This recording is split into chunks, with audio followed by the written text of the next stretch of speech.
Bonjour chers amis, nous sommes donc dans la 22e étude biblique cette année 2020-2021.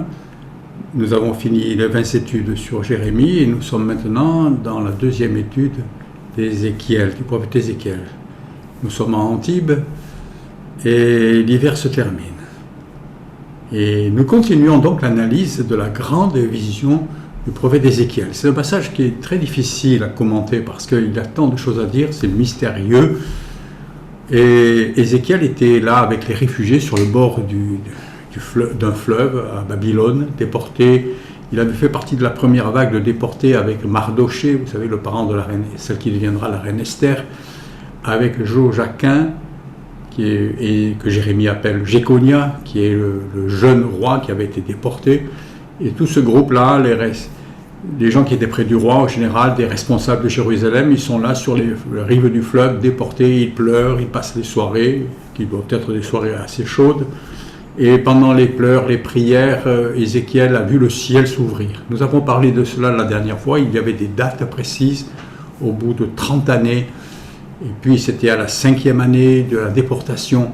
Et nous avons parlé de qu'est-ce qui s'était passé 30 années avant et qu'est-ce qui s'était passé à ce moment-là. Et puis nous avons commencé à parler de la vision.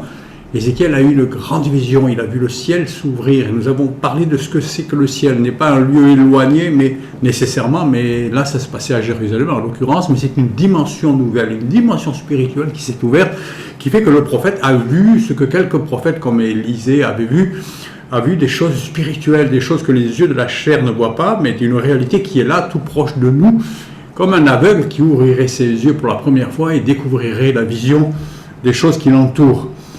Et dans ces visions de la gloire de Dieu, il nous dira que ce n'était pas la gloire, mais il nous a dit que c'était une image. On reviendra sur cette notion, une image de la gloire de Dieu. Il a vu quatre animaux. Un animal, dans ce contexte, ça veut dire un être vivant, un être animé, un être qui a la vie spirituelle, la vie d'en haut. Et un peu plus loin, nous avons vu qu'il a dit qu'il les a identifiés. Il avait entendu dire que ces quatre êtres vivants étaient des chérubins. Les chérubins, ce sont des anges supérieurs. Dans le monde des anges, il y a des anges et il y a des archanges. Archanges, ça veut dire des anges supérieurs. Et les archanges eux-mêmes semblent se diviser en séraphins, qui sont devant la face de Dieu, au-dessus du ciel, et des chérubins qui œuvrent dans l'œuvre de Dieu. Les chérubins sont donc des anges supérieurs, certainement soumis à des séraphins qui, eux, sont devant le trône. Le prophète vit donc ces quatre chérubins qui avaient une ressemblance humaine, dans Ézéchiel 1,5. Ils avaient une ressemblance humaine, ils nous ressemblaient, mais ils avaient quand même une spécificité un peu bizarre, ils avaient quatre faces. Quatre faces, une devant, une à droite, une à gauche, une sans doute, il n'est pas dit où, par-dessus. Donc, ils avaient une ressemblance d'homme. Mais on va comprendre pourquoi ils avaient une ressemblance d'homme, bien qu'ayant quatre faces. Un détail sur lequel nous ne nous sommes pas arrêtés la dernière fois, sur lequel je veux revenir, c'est que leurs faces, leurs quatre visages, étaient en fait séparés par le haut. Et il dit un truc de malade, diraient les jeunes. Hein, vous voyez, c'est un truc dingue. Hein. Ils avaient quatre visages, quatre faces, séparées par le haut. Hein. Ce qui veut dire que si elles se séparaient par le haut, ça veut dire qu'elles se confondaient, elles se mélangeaient vers le bas, pour n'en faire qu'une, comme un homme habituel. Ce qui fait que quand on regardait ces quatre chérubins par le haut, on voyait quatre faces qui étaient séparées, mais elles se réunissaient, toutes les quatre, pour faire qu'un visage par le bas. Hein. Et il est très facile de comparer les différentes traductions et de voir comment ce verset où il est question de cela, c'est le verset 1:11 d'Ézéchiel. Il est très facile de vérifier aujourd'hui avec l'ordinateur hein, les différentes traductions et de voir combien de traducteurs ont eu du mal avec ce verset.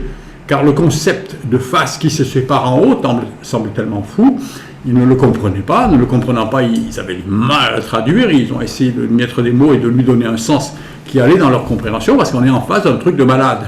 C'est quelque chose de spirituel, quelque chose de malade pour la chair, pour la conception. Car le concept, et on voit qu'ils ont tout fait ce qu'ils pouvaient pour donner un sens usuel, hein, et ayant de la compréhension pour eux, hein, jusqu'à donner des phrases qui n'ont pas de sens véritable, des fois. En fait, les faces et les ailes se séparaient vers le haut et s'unissaient vers le bas. Là, nous devons nous souvenir que le haut et le bas ne font pas référence à l'altitude, mais font référence à l'échelle de la gloire. Il faut donc une compréhension spirituelle pour ces notions. En haut, dans la gloire, plus on approche du ciel et de Dieu, les 4 visages du Fils sont bien distincts. Les 4 visages de Jésus, et ils opèrent dans 4 dimensions distinctes de la gloire de Dieu. Nous avons vu, on va pas le rappeler chaque fois, que les 4 visages de Dieu sont reflétés par les 4 évangiles, et c'est l'évangile du royaume. Jésus est le fils de David, il est un roi, il est fils de l'homme, nous dit Luc. Il est serviteur, nous dit Marc, il guérit, il sauve, il délivre, il s'abaisse, il lave les pieds, et il est fils de Dieu, il s'élève comme l'aigle.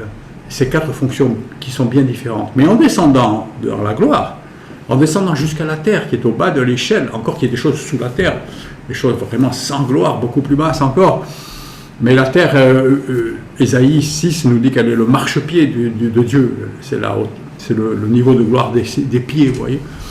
En descendant vers la gloire, vers la terre, ces 4 faces se fusionnaient pour n'en donner qu'une. Et c'est bien ce qui est en Jésus. En Jésus, un homme, il a une seule face, il avait un visage, mais il avait 4 faces. Elles se fusionnaient pour n'en donner qu'une, celle de Jésus, qui contenait les 4 faces, mais le regard non glorieux, au niveau de la terre, ne pouvait pas les distinguer. Autour du trône, il y a, nous savons dans l'Apocalypse, les 4 séraphins, ces êtres vivants aussi qui sont des anges supérieurs.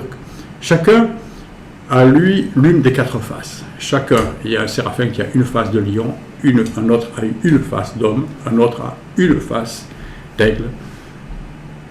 Et celles-ci sont donc très séparées parce que ce sont 4 personnes différentes qui ont chacune des faces. Ils sont eux au-dessus de ce ciel de cristal. En dessous du ciel de cristal, la gloire est représentée par les 4 chérubins. Ces chefs d'anges. Et chacun a 4 faces. Déjà, les faces se confondent moins, vous voyez. Et elles ne se séparent que dans la partie haute, la plus glorieuse. Mais en bas, elles se confondent, comme la face d'un homme, comme la face de Jésus. Nous voyons donc en descendant dans l'échelle de gloire,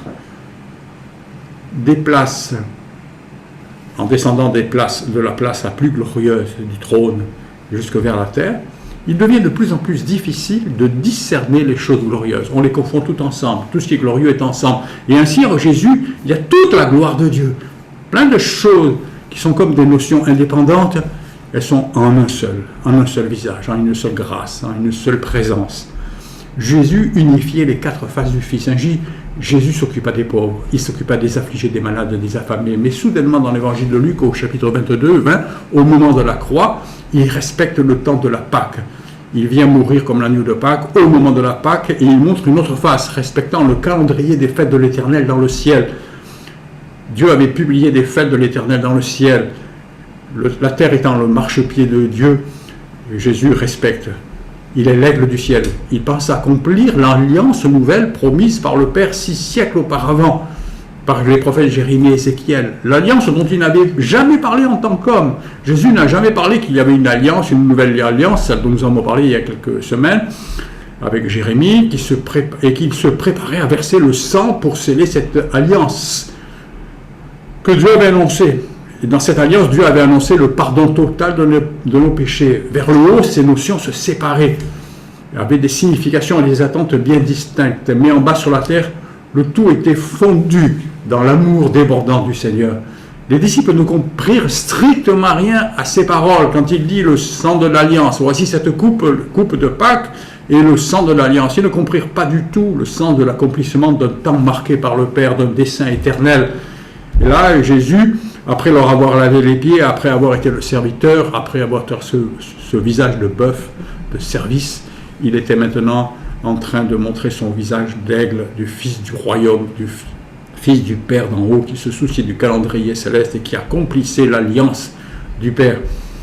L'esprit de ces animaux, au verset 13, nous reprenons le fil, ressemblait à des charbons et le feu ardent. C'était comme l'aspect de flambeau. Et ce feu circulait entre les animaux. Il jetait de la lumière éclatante et il en sortait des éclairs. Les animaux couraient et venaient comme la foudre. Le feu symbolise aussi la sainteté, le jugement de Dieu. Et ces animaux étaient des brûlants. Ils ne se déplaçaient pas dans le monde physique et n'étaient donc pas contraints ni à la gravité, ni à l'inertie qui nous ralentit, et pouvaient se déplacer à la vitesse de la lumière. Et probablement, c'est la notion de l'éclair, parce que l'éclair, c'est ce que Ézéchiel a comme concept de la plus grande rapidité. Vous voyez, il était là avant Albert Einstein, Ils savaient que l'éclair, c'est ce qu'il y a de plus rapide. Rien ne peut aller plus vite que la lumière. On s'est aperçu dans le monde physique. Mais comme là, la vision n'est pas dans le monde physique, ils allaient probablement plus vite, si on pouvait dire, si on peut parler de vitesse dans le monde spirituel. Et en dessous de ces chérubins, il y avait 4 roues, des roues gigantesques. Nous n'avons pas encore parlé de ces 4 roues, mais dans le temple de Salomon, il y avait des roues.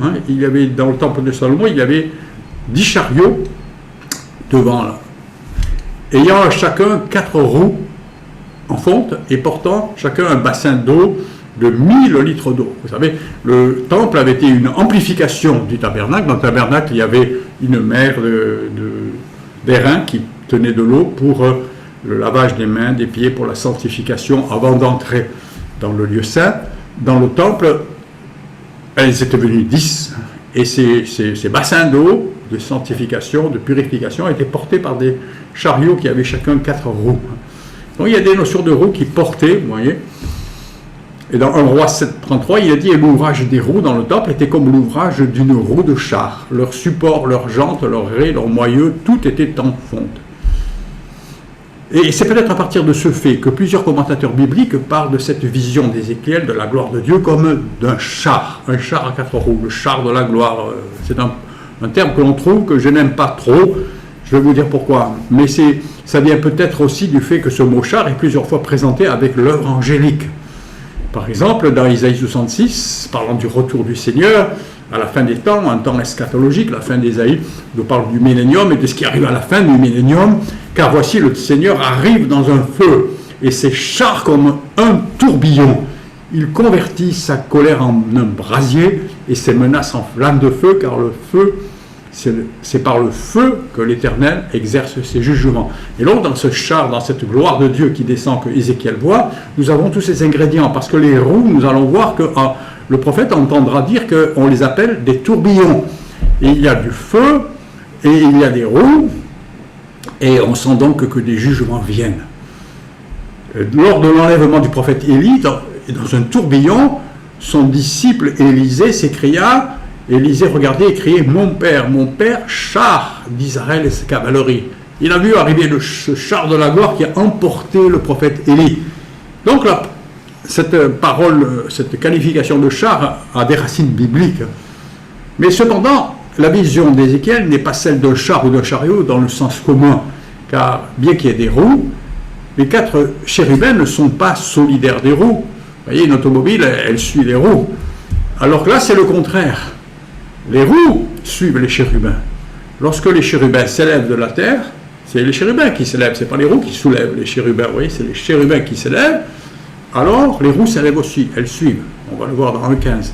Chacun des 4 chérubins avait une de ses roues proche, en dessous de lui, sans doute, et ces roues étaient vivantes, car l'esprit des chérubins était dans les roues, il nous dit.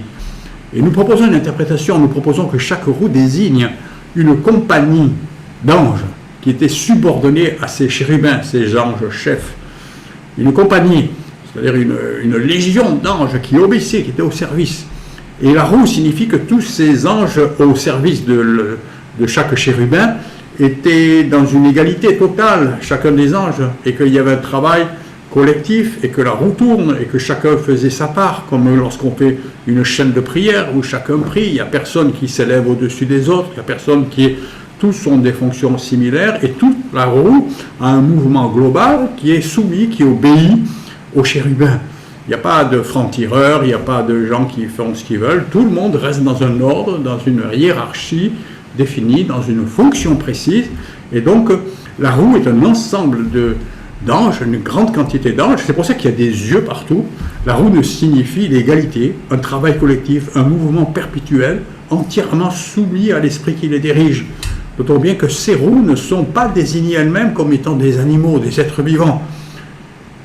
Mais elles ont un système bien organisé. Je regardais ces animaux, voici, il y avait une roue sur la terre, près des animaux, devant leurs 4 faces, devant les chérubins.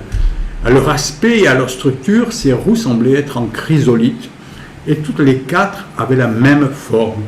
Les aspects d'une roue, les aspects et leur structure étaient tels que chaque roue paraissait être au milieu d'une autre roue.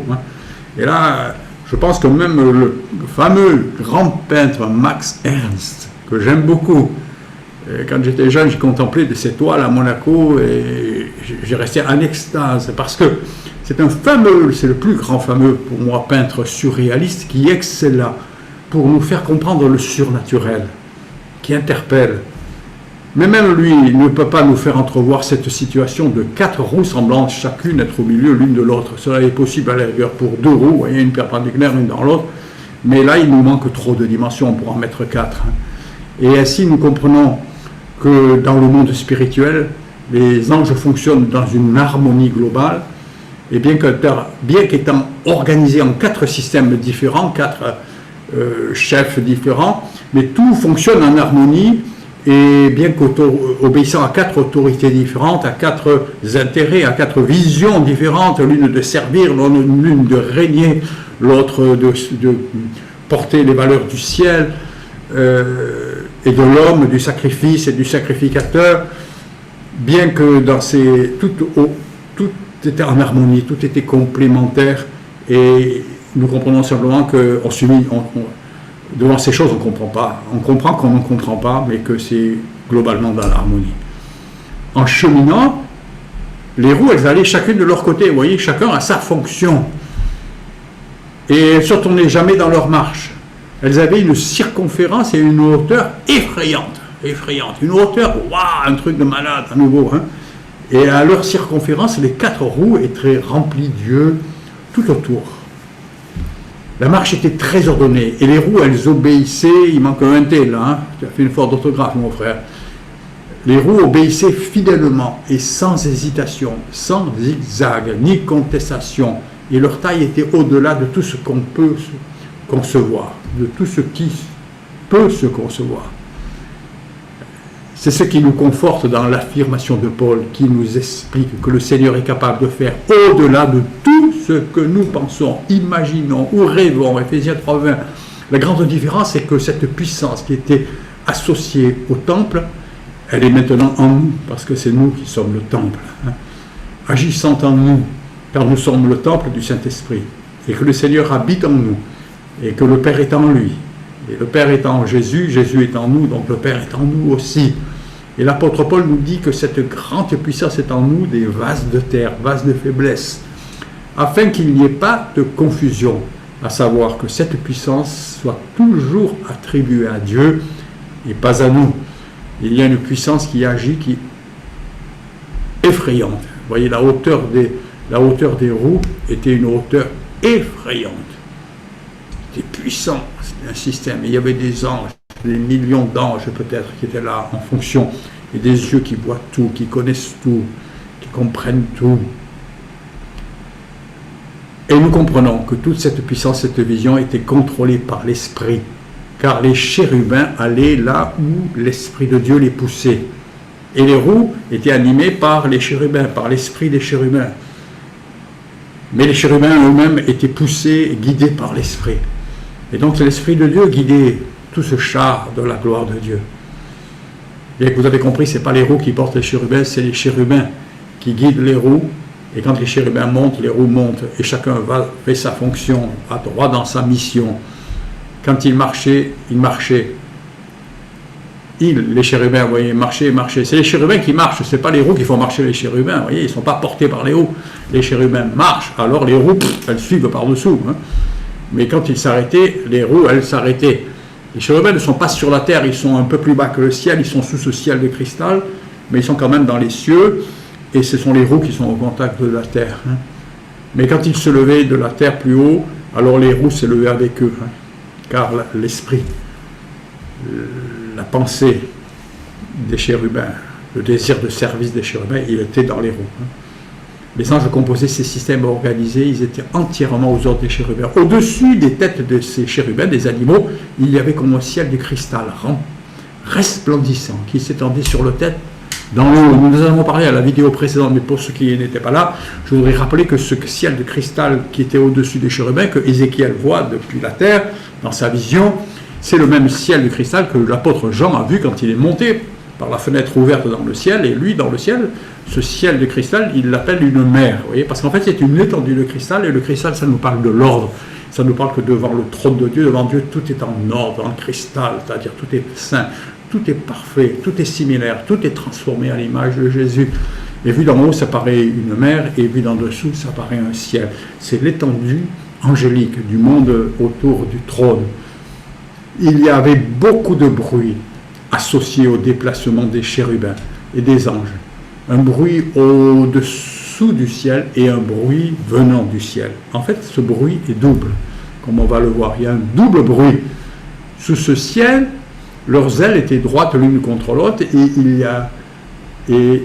ils en avaient chacun d'eux qui le couvraient, chacun d'eux qui couvrait leur corps.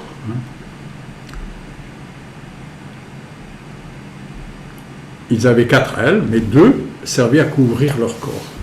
Les chérubins cachaient leur corps avec des ailes. J'entendis le bruit de leurs ailes, celles qui ne cachaient pas le corps. Il y en avait 2 qui cachaient le corps, il y en avait 2 qui bougeaient. Alors, ils avaient ressemblance d'hommes, mais ils étaient quand même avec des ailes, vous voyez, c'était des hommes ailés. C'était des anges. Les anges ont une ressemblance d'hommes, parce que c'est tout le principe du trône, de la gloire de Dieu, elle est autour de l'image de Dieu. Et Jésus est le reflet de sa gloire, l'empreinte de sa personne. Et quand nous sommes créés à l'image de Dieu, nous avons été créés à l'image du Fils, qui est lui l'image du Père. Et toute la création angélique ressemble à des hommes, ressemble à l'image de Dieu quelque part. Elle contient l'image de Dieu en elle. J'ai entendu le bruit de leurs ailes quand ils marchaient, pareil au bruit des grosses eaux de la voix du Tout-Puissant. C'était un bruit tumultueux, celui d'une armée. Quand ils s'arrêtaient, ils laissaient tomber leurs ailes. Le bruit qui partait du ciel suggère que si les roues, il y a un autre bruit un peu plus loin qui partait du ciel, et il suggère que si les roues obéissaient aux chérubins, eux, ils obéissaient au trône de Dieu qui est au-dessus du ciel. Il y avait donc une vraie hiérarchie à partir du trône jusqu'aux anges en contact avec la terre. Là, nous venons de voir que le bruit des ailes, c'était un bruit d'une grande armée. À chaque déplacement, les ailes semblaient faire beaucoup de bruit, un bruit tumultueux d'une grande armée. Parce que tous ces anges qui forment les roues et ces archanges, Dieu appelle tout cela, Dieu s'appelle le Dieu des armées. On peut le voir de maintes fois dans la parole, dans l'Ancien Testament, par exemple le psaume 80, Dieu des armées, relève-nous, fais briller ta face et nous serons sauvés. La face de Dieu, c'est Jésus, je pense, ça fait briller le Fils. Envoie ta lumière. Dieu des armées. Avant la création de la terre, Dieu créa, vous savez, dans la Genèse, au début, il est dit Dieu créa le ciel et la terre. Et en fait, ce n'est pas simultané. Il a d'abord créé le ciel, puis il a créé la terre. Et dans la première création, celle dont nous parle un peu plus le prologue de Jean, et là je vous fais renvoi aux notes de l'étude de l'année dernière que vous pouvez trouver sur Amazon, qui s'appelle les révélations de Jean. Dans la création de la terre, Dieu créa les cieux et leurs armées. Vous voyez, dans Genèse 2:1, il est dit « Ainsi furent achevés les cieux et la terre et toute leur armée. » L'armée des cieux, c'est tout le monde angélique. Et il y avait un autre bruit, il y avait le bruit de l'armée, de tous ces anges, les roues, les ailes, tout ça, c'est du bruit, du tumulte. Mais il se faisait un autre bruit, j'ai un petit peu anticipé tout à l'heure, ça vous embrouille un peu peut-être, moi aussi. Il y avait un bruit venant du ciel. Vous voyez, Ézéchiel 1:25, il se faisait un bruit qui partait du ciel. Le ciel de cristal qui était étendu. Ce bruit-là, ce n'est pas le bruit des ailes, ce n'est pas le bruit des roues, c'est un bruit qui venait du ciel. Il partait du ciel, qui était étendu sur la tête, lorsqu'ils s'arrêtaient et laissaient tomber leurs ailes. Lorsqu'ils s'arrêtaient, il y avait un bruit du ciel. Peut-être s'arrêtait-il parce que le ciel le leur demandait. C'est peut-être cela que ça veut dire. Ils étaient guidés par le ciel. Lorsqu'ils s'arrêtaient, que les ailes retombaient, il y avait un bruit qui n'était pas celui des ailes, mais un bruit qui venait du ciel, comme un commandement. Par exemple, dans 1 Thessaloniciens, Paul nous dit que l'enlèvement de l'Église, que l'avènement, que c'est ces choses que nous attendons et nous comprenons mal quelquefois, mais que nous comprendrons très bien quand les choses arriveront, nous lui faisons confiance. Paul nous dit qu'à la voix de l'archange, l'archange c'est sans doute un de ces séraphins qui est là-haut devant le trône, à un signal, le Seigneur descendra lui-même. Il y aura une voix, un signal, une trompette, il est question, je ne sais pas pourquoi je ne l'ai pas mise là.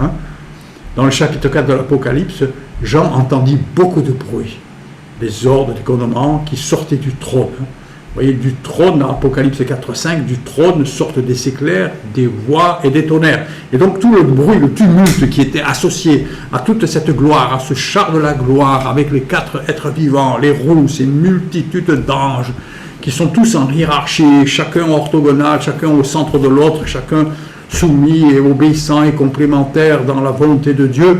Il y avait le bruit, le mouvement de tous les anges, l'activité des anges, mais il y avait un bruit qui venait du ciel, des voix de commandement, quand ils s'arrêtaient en particulier, qu'ils devaient leur dire « Arrêtez-vous maintenant, attendez ».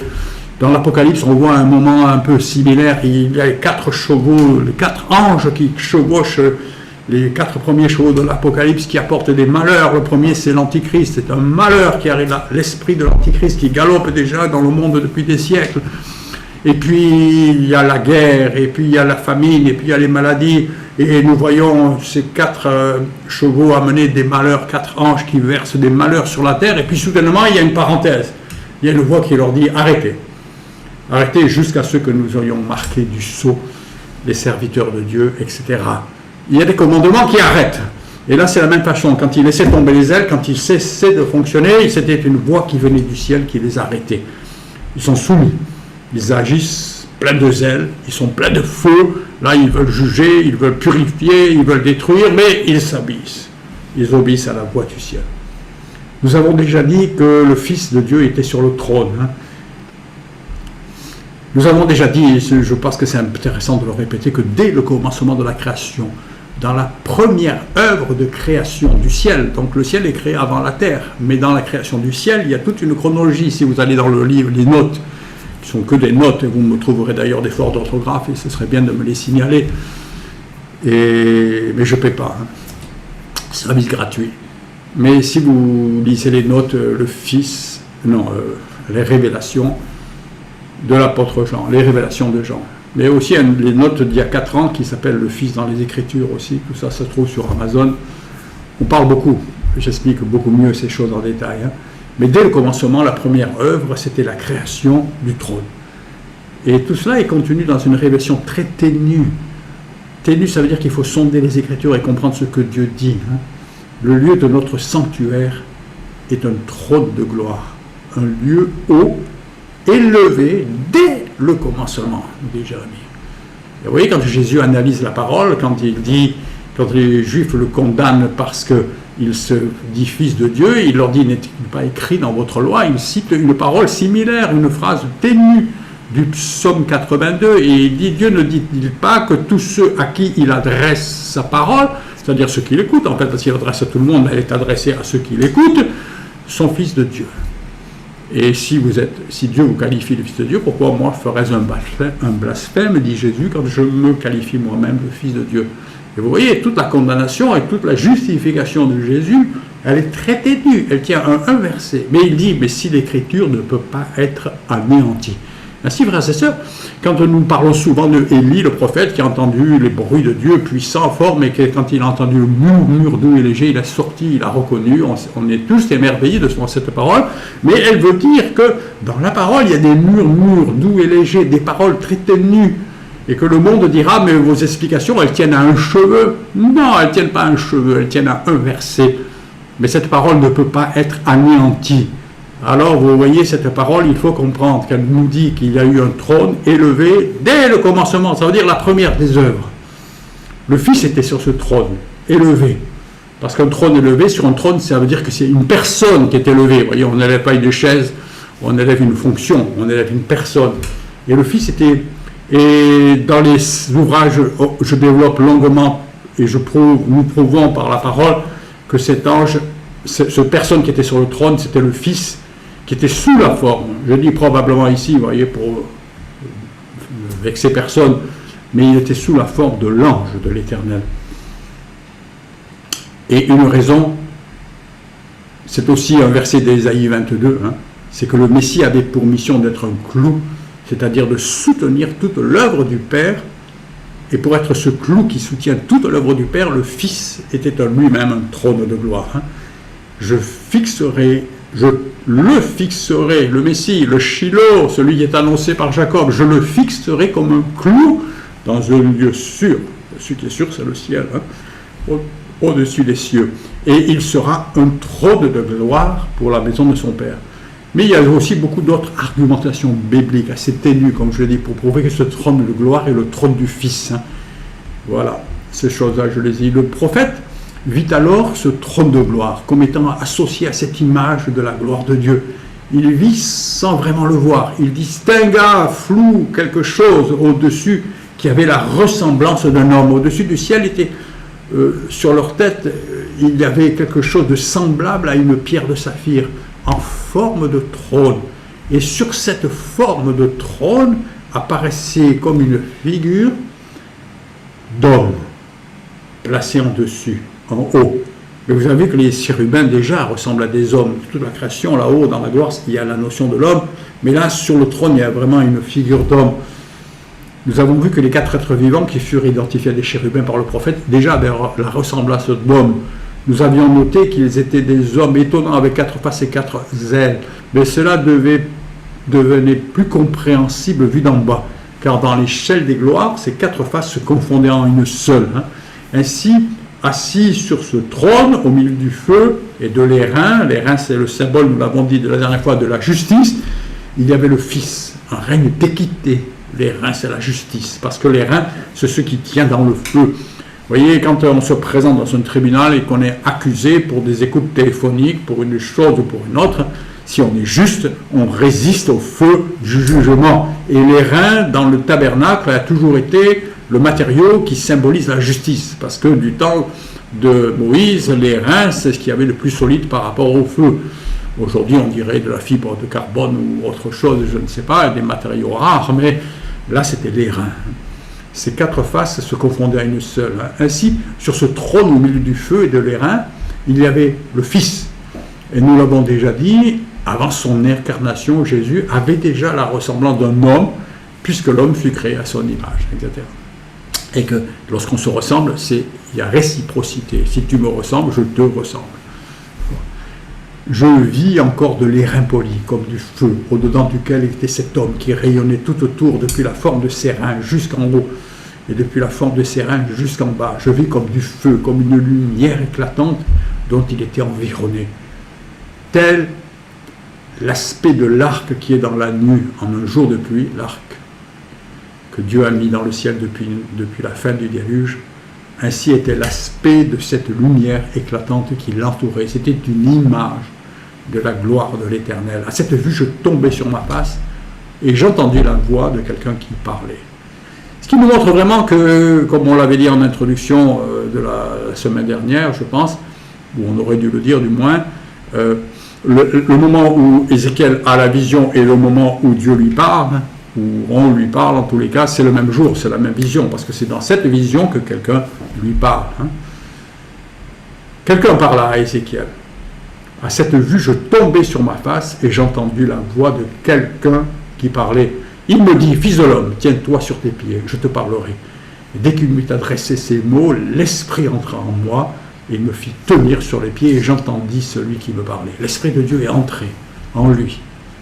Il est rentré en lui.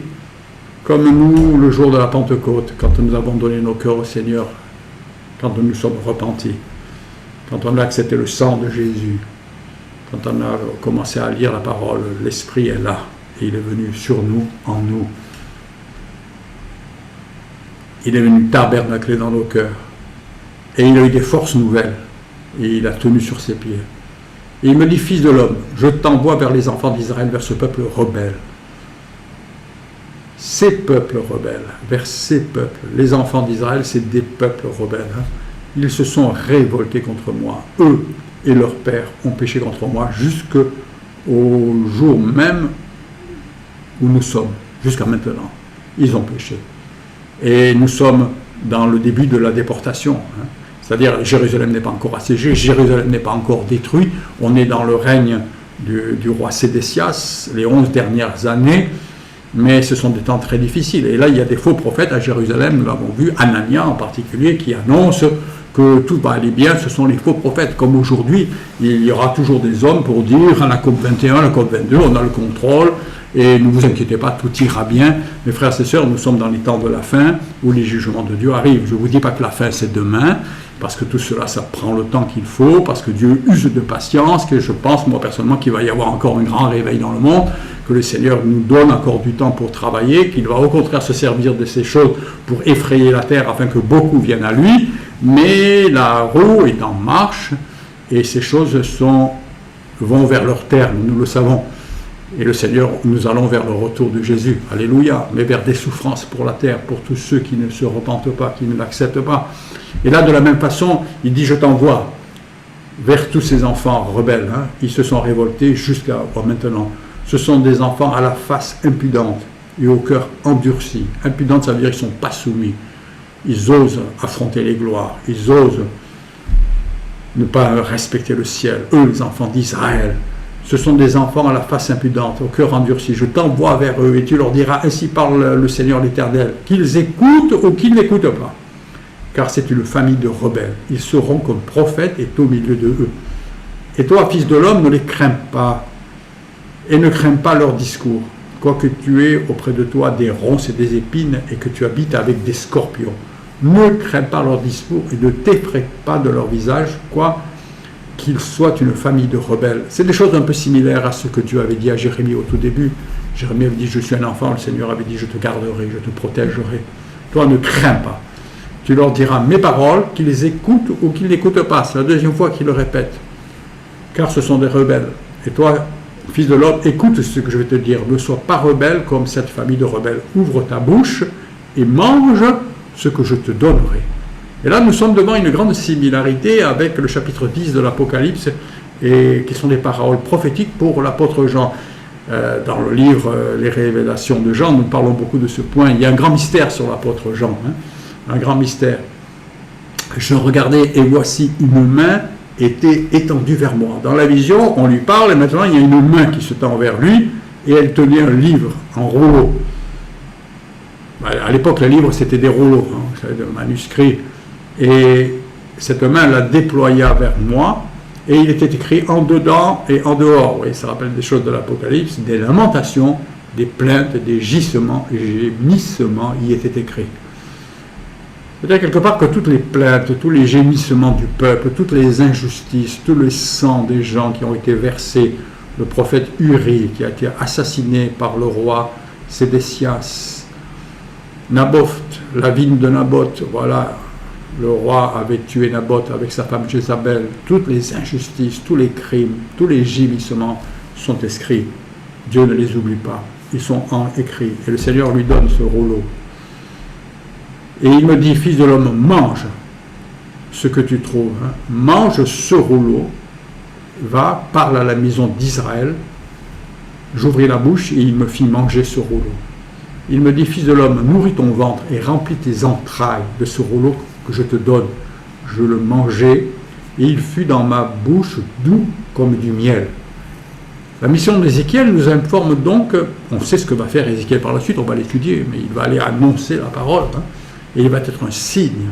On va voir qu'il va avoir des attitudes pour que les gens soient frappés, soient questionnés. Et la mission d'Ézéchiel nous informe donc sur le ministère non encore au pli de l'apôtre Jean.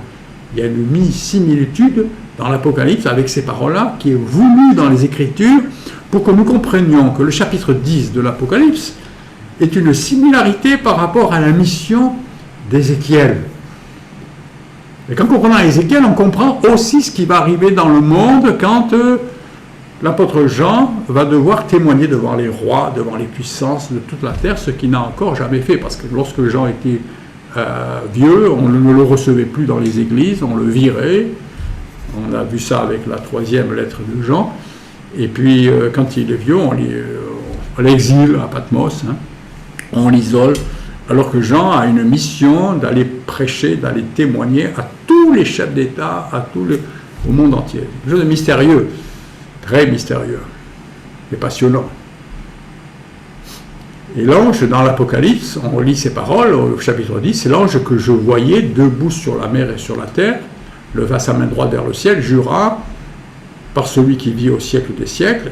Et la voix que j'avais entendue du ciel me parla de nouveau et dit, va, prends le petit livre ouvert dans la main de l'ange, qui se tient debout sur la mer et sur la terre. J'allais vers l'ange en lui disant de me donner le petit livre. Il me dit, prends-le, avale-le, il sera amer dans tes entrailles, mais dans ta bouche, il sera doux comme du miel.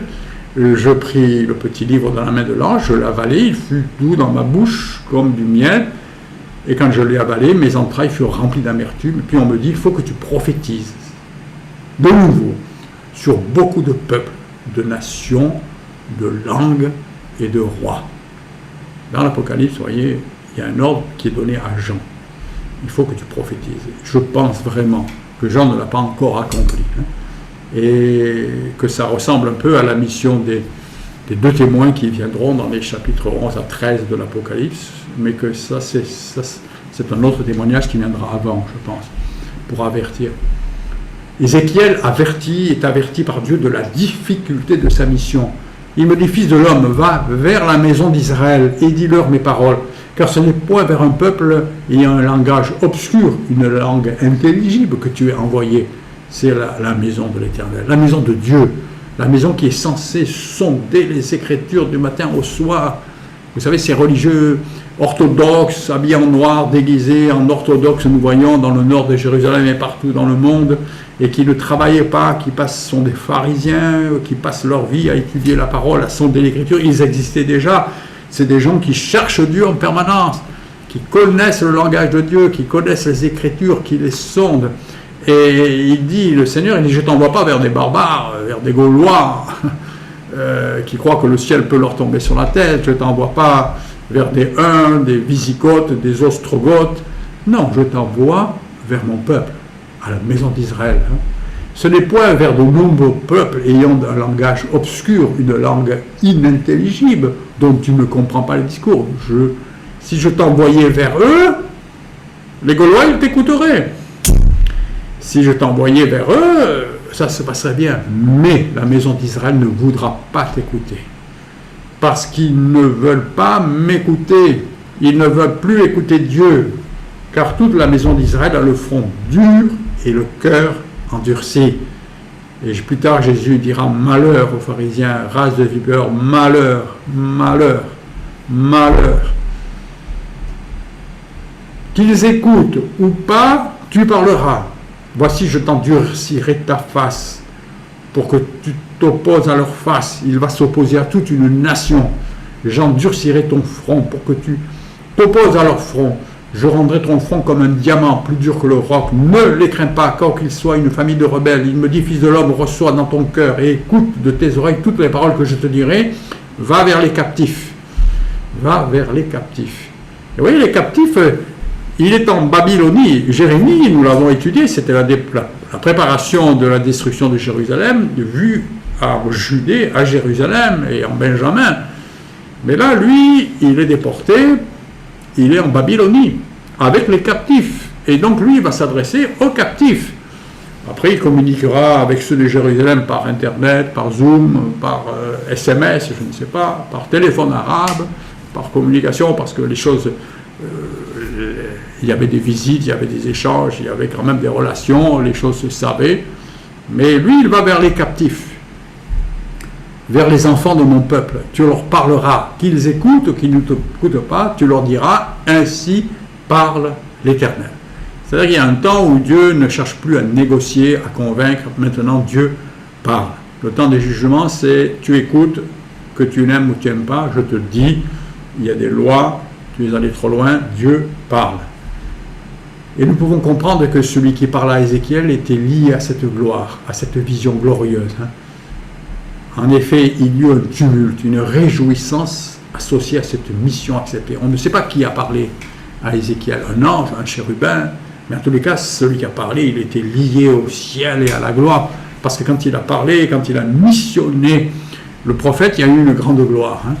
Et l'esprit, une grande joie dans le ciel. L'esprit m'enleva et j'entendis derrière moi le bruit d'un grand tumulte. Tous les anges disaient, béni soit la gloire de l'Éternel du lieu de sa demeure. Parce que les choses avançaient. de Jérusalem où il a été transporté, le prophète se retrouva sur la rive du fleuve Kébar avec les autres réfugiés et resta une semaine abasourdi de ce qu'il venait de vivre. Il est resté sonné. J'ai entendu le bruit des ailes des animaux frappant l'une contre l'autre, le bruit des roues auprès d'eux, tous ces anges qui nous environnent. Frères et sœurs, est-ce que nous sommes conscients, chers amis, que nous sommes environnés par la gloire de Dieu, environnés par les anges qui sont là, qui veulent accomplir la volonté de Dieu et qui attendent et qui espèrent que le plan de Dieu s'accomplisse et que chaque fois que nous agissons dans le plan de Dieu, il y a de la joie dans le ciel. L'Esprit m'enleva, m'emporta, j'allais furieux, irrité, la main de l'Éternel agissait sur moi avec puissance. Et j'arrivais vers les exilés dans un lieu qui demeurait près du fleuve Kébar. Et dans ce lieu, il se trouvait là, je restais 7 jours stupéfait au milieu d'eux, abasourdi, stupéfait. Ainsi, nous comprenons que dans le monde évangélique, dans le monde angélique, excusez-moi, un lapsus, hein, dans le monde angélique, les armées du ciel, elles suivent attentivement, les anges suivent attentivement l'œuvre de Dieu au milieu des hommes, et qu'ils sont très concernés par tous ceux qui servent le Seigneur. Dans le même ordre de pensée, Jésus nous dit que les anges se réjouissent quand un seul homme se repent. De même, je vous le dis, il y a de la joie devant les anges de Dieu pour un seul pécheur qui se repent. Quand un seul homme de Dieu veut faire la bonté, veut rentrer dans un service, agit sur la terre, les anges qui voient tout se réjouissent. Amen. Au bout de 7 jours, la parole de l'Éternel me fut adressée. Il est resté 7 jours abasourdi. Vous voyez, il y a un temps où le Seigneur nous parle et puis il attend qu'on digère l'appel. 7 jours pour l'un, pour moi ça a été 30 ans peut-être, pour un autre c'est plus rapide. Il y a un temps de gestation, de digestion de l'appel de Dieu. Fils de l'homme, je t'établis comme une sentinelle sur la maison d'Israël. Tu n'écouteras pas la parole. Tu écouteras la parole qui sort de ma bouche et tu les avertiras de ma part. Quand je dirai au méchant, tu mourras, si tu ne l'avertis pas, si tu ne parles pas pour détourner le méchant de sa mauvaise voie et pour lui sauver la vie, ce méchant mourra dans son iniquité, mais je te redemanderai son sang. Waouh, l'affaire devient plus grave. Tu dois parler, je t'endurcirai, je te fortifierai, qu'ils écoutent pas, tu parles, mais tu deviens responsable. Le service nous responsabilise. Si tu avertis le méchant et qu'il ne se détourne pas de sa méchanceté, de sa mauvaise voie, il mourra dans son iniquité, son péché, et toi, tu sauveras ton âme, parce que tu lui as parlé. Si un juste se détourne de sa justice et fait ce qui est mal, je mettrai un piège devant lui, il mourra, parce que tu ne l'as pas averti. Il mourra dans son péché, on ne parlera plus de la justice qu'il a pratiquée, je te redemanderai son sang. Ainsi, nous sommes quelque part responsables de notre prochain. Nous devons avertir, parce que ça s'adresse à Ézéchiel, mais c'est un modèle pour nous tous. Nous avons la révélation, nous avons la connaissance, nous avons l'amour de Dieu, nous devons avertir. Parler, qu'on nous écoute ou qu'on ne les écoute pas. Si tu avertis le juste de ne pas pécher et qu'il ne pêche pas, il vivra parce qu'il s'est laissé avertir. Et toi, tu sauves ton âme. Le Seigneur appelait Ézéchiel dans la vallée, mais il était en Babylonie. Donc nous ne savons pas. Moi, là, en tous les cas, je n'ai pas bien compris de quelle vallée il est question. Toujours est-il qu'il y en a dans cette vallée la même vision apparue. Là encore, la main de l'Éternel fut sur moi et il me dit, lève-toi, va dans la vallée, je te parlerai. Je me levai, j'allais dans la vallée et voici, la gloire de l'Éternel y apparut telle que je l'avais vue près du fleuve Kébar. La grande vision du char de la gloire. Et l'Esprit entra en moi. Il me fit tenir sur mes pieds. Et l'Éternel me dit, va t'enfermer dans ta maison. Oui, on s'attendrait à ce que l'Esprit rentre en lui et lui fasse faire des choses prodigieuses. Et ce que lui dit l'Esprit, je rentre en toi, je te fortifie, je te renouvelle la vision de la gloire pour que tu comprennes que tu es environné par tant d'anges et le ciel te regarde. Va t'enfermer dans ta maison. Va t'enfermer dans ta maison. Seigneur, c'est ça la grande mission. Le commandement était de s'enfermer de sa maison alors que nous attendions à ce que le Seigneur l'envoie parler aux grands. L'envoie vers Pharaon, l'envoie vers Babylone. Cette étape était une préparation à un travail très difficile qui commençait par une séparation, une totale mise à part des autres déportés au milieu desquels il se trouvait en Babylonie, du jeune Jéconia en particulier, de tout ce qui l'entourait. Il faut comprendre que ces déportés qui étaient là sur les rives du Kébar en Babylone, ce n'était pas une foule immense. Tout le monde se connaissait, il y avait le roi, il y avait les gens qui étaient anciennement autour de Jéconia, du roi, vous voyez, il y avait du haut gratin qui était là, en déportation. Et le Seigneur lui demande de se séparer de ces gens-là. Fils de l'homme, voici, on mettra sur toi des cordes avec lesquelles on va te lier afin que tu n'ailles pas au milieu d'eux. Le Seigneur commence par le séparer de tout ce groupe de Juifs au cœur dur, au front endurci. Et en fait, c'est le Seigneur et ses anges qui allaient l'attacher pour qu'il ne retourne pas au milieu. J'attacherai ta langue à ton palais pour que tu sois muet et que tu ne puisses pas les reprendre, car c'est une famille de rebelles. Alors c'est drôle, il lui a dit tu iras, tu parleras, et maintenant il dit j'attache ta langue pour que tu ne parles pas. Parce qu'en fait, nous allons comprendre qu'il va parler par une image, par un exemple, par une parabole, comme a fait Jésus, afin qu'ils voient et qu'ils ne comprennent pas.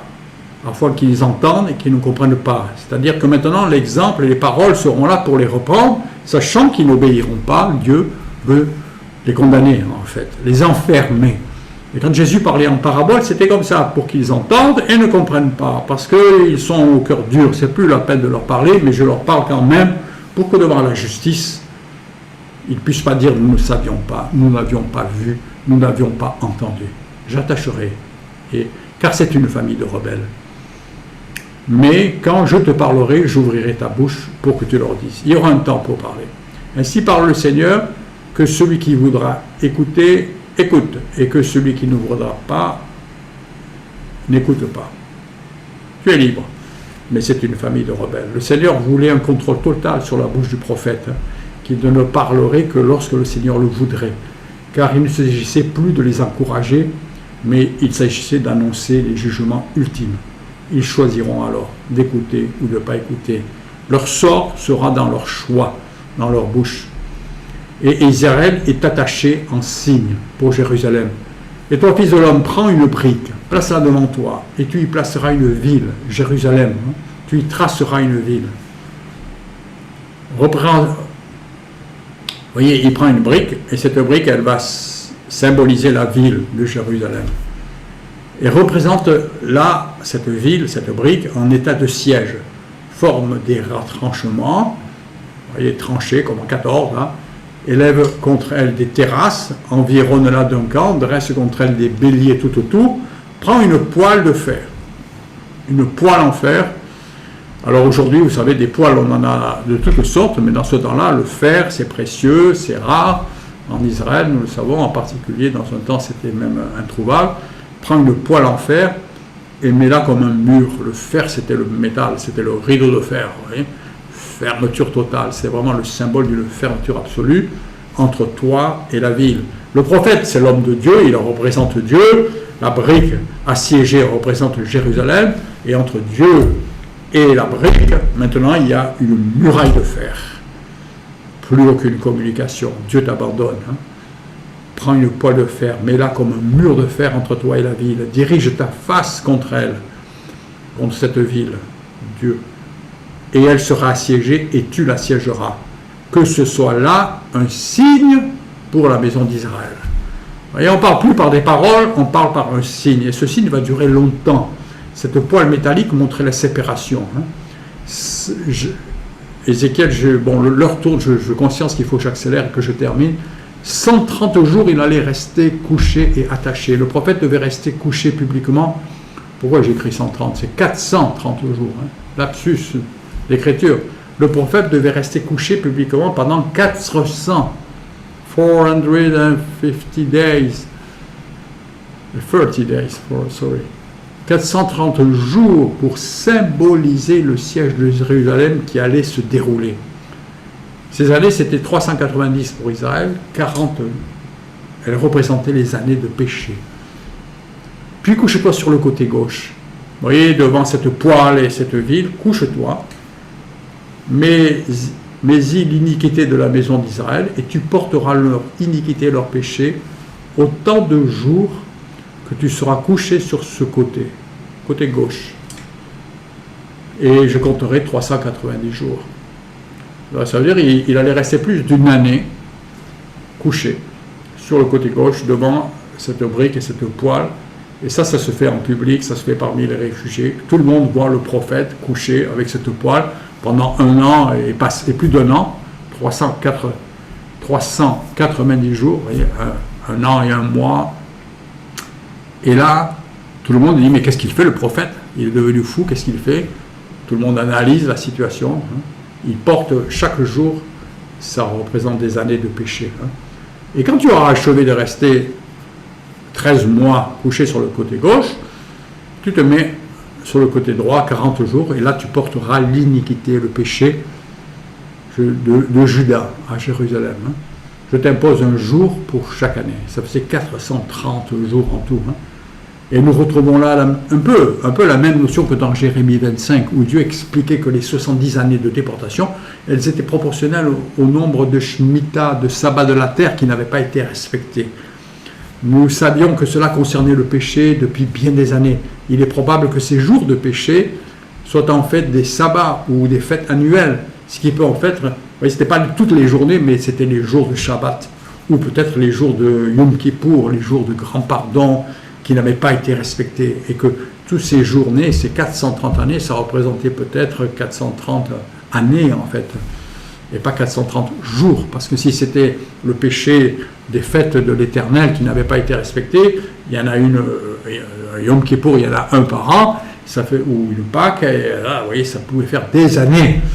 Et que peut-être, comme nous l'avons vu pour la déportation dans le chapitre 25 de Jérémie, il s'agissait en fait de porter le péché de tout Israël depuis le roi Salomon et depuis le schisme. Parce que dès Jéroboam, le péché était entré. Tu tourneras ta face et ton bras nu vers Jérusalem assiégée, et tu prophétiseras contre elle. Voici, je mettrai des cordes sur toi, afin que tu ne puisses pas te tourner d'un côté ou de l'autre, jusqu'à ce que tu accomplis ce siège. Vous voyez, il commence par être attaché. Non seulement il est couché, mais il est attaché par des cordes, et il dit rien pendant 13 mois. Et puis, pour que ce soit plus encore évident, tu vas cuisiner sur des excréments, parce qu'il se nourrit, ce prophète. Il est là en public, il ne fait pas très froid, on est en Babylonie, alors il est couché, et tu prends du froment, de l'orge, et puis tu mangeras tout ça, tu feras des gâteaux, et tu le feras cuire sur des excréments humains. C'est ainsi que les enfants d'Israël mangeront leur pain souillé parmi les nations, parmi lesquelles je les chasserai. C'est pour montrer à Israël, vous allez être déportés. C'était une image pour leur expliquer ce que vous allez manger. Ce que vous allez manger de spirituel, parce que l'homme ne vit pas que de pain, mais il vit de la parole. Eh bien, la nourriture spirituelle que vous allez donner à vos âmes maintenant, elles seront cuites, elles seront préparées sur des excréments humains, parce que vous allez être parmi des nations idolâtres. Je vais vous déporter parmi des nations souillées. Ils mangeront un pain souillé parmi les nations. Ils ont voulu cela, ils l'auront. Ils se sont tournés vers les idoles, ils en gaveront, ils en mangeront, ils vivront. Ils sauront ce que c'est que de m'avoir tourné le dos. C'était une épreuve éducative. Mais Ézéchiel négocia, il a dit non, pas des excréments, Seigneur, j'ai jamais rien mangé d'impur. Pas sûr. Alors le Seigneur dit ok, il a négocié, vous voyez. On peut négocier dans l'épreuve, dans ces choses-là. Il lui a répondu, je te donne des excréments de bœuf. Sur de la bouse de vache, tu vas cuire tes aliments. Il les cuisait plus. Vous savez qu'il y a des gens dans les montagnes qui chauffent avec des chaudières, avec de la bouse sèche de vache, des crottes de vache. Mais là, il ne s'agissait pas de se chauffer, il s'agissait quand même de cuire ses aliments. Vous voyez, ça prend un parfum général. Mais ce n'était pas des excréments humains, c'était moins pire, comme on dirait au Québec. Ceci était pour bien signifier au peuple que durant toutes ces années, ils s'étaient nourris et ils allaient continuer à se nourrir d'excréments. Et puis le Seigneur annonçait la famine et le manque d'eau qui allait arriver à Jérusalem dans cette terrible année, un an et demi de siège, qui sera horrible. Il me dit, alors que les faux prophètes disaient, dans 2 ans tout est terminé, les ustensiles reviendront, Dieu brise le joug. Le prophète Anania et tous les autres avaient dit Dieu brille. Il y avait seulement 2 prophètes à Jérusalem qui avaient annoncé la vérité. Uri, Sédécias l'avait tué. Jérémie, Sédéchias et les autres avaient voulu le tuer, mais Dieu l'avait gardé. Mais personne ne les avait écoutés. Quelques-uns s'étaient repentis et avaient accepté de se laisser déporter comme Dieu le demandait, de prendre le joug. Il me dit encore, fils de l'homme, je vais briser le bâton du pain à Jérusalem. Il n'y aura plus de pain. Ils mangeront du pain au pois et avec angoisse. Il y aura un rationnement, comme pendant la guerre en France, dans les années 40, il y avait des tickets de rationnement. Ils boiront de l'eau à la mesure et avec épouvante. Ils manqueront de pain et d'eau. Ils seront stupéfaits les uns, frappés de langueur pour leurs iniquités. Et la semaine prochaine, nous continuons. Et nous retenons aujourd'hui que Ézéchiel a été appelé. Il lui a dit, je ferai ton front dur. Et pendant d'abord 1 an et demi, plus d'1 année du moins, il est resté couché, attaché, il n'a rien dit. Il a fait des gestes, des attitudes, mais Dieu l'a séparé. Et quelque part, nous retenons cette séparation. Et nous sommes, nous, de même appelés. Et pour être appelés, on est appelé à être des signes dans notre génération, non pas à nous isoler, non pas à rentrer dans des couvents, non pas à partir sur des sommets de montagne, loin d'eux. Et Ézéchiel, le Seigneur s'est servi de lui au milieu de ses confrères, des déportés qui étaient avec lui, mais séparé d'eux.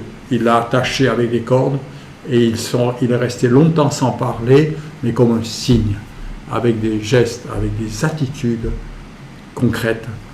Pendant des années, j'avais un voisin lorsque j'habitais la ville de Nice, auquel je n'avais jamais vraiment parlé de Jésus, mais il savait que tous les dimanches, je partais au culte.